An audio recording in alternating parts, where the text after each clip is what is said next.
Polisi menangkap pengemudi mobil Mitsubishi Pajero yang menabrak pria lansia pedagang buah di Jalan Raya Kalimalang, Duren Sawit, Jakarta Timur.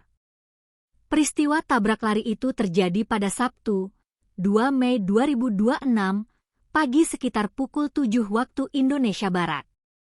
Pelaku dan kendaraan sudah kita amankan, kata Kasubdit Gakum Ditlantas Polda Metro Jaya AKBP Ojo Ruslani, Senin, 4 Mei 2026.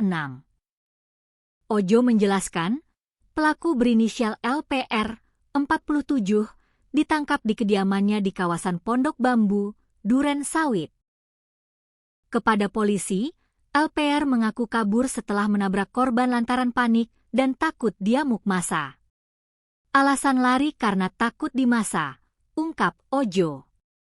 Ojo menuturkan, pelaku melanggar pasal 312 Undang-Undang UU Nomor 22 Tahun 2009 dengan ancaman hukuman 3 tahun penjara dan denda paling banyak Rp75 juta.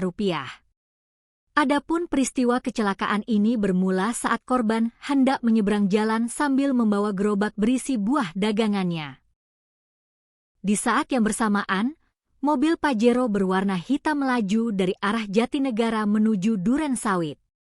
Mobil itu pun menabrak korban hingga membuat pedagang buah tersebut dan gerobaknya terpental.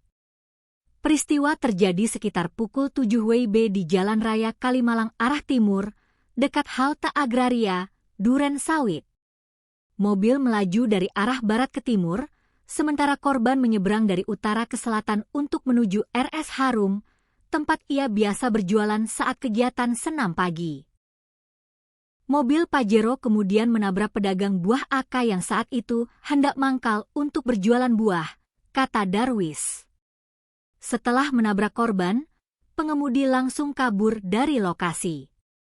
Akibat kejadian itu, AK mengalami luka robek di kepala, patah ibu jari kanan, serta memar dan lecet di pipi kanan. Korban sempat dilarikan ke RS Harum Jakarta Timur untuk pertolongan pertama, lalu dirujuk ke RS Polri Kramat Jati.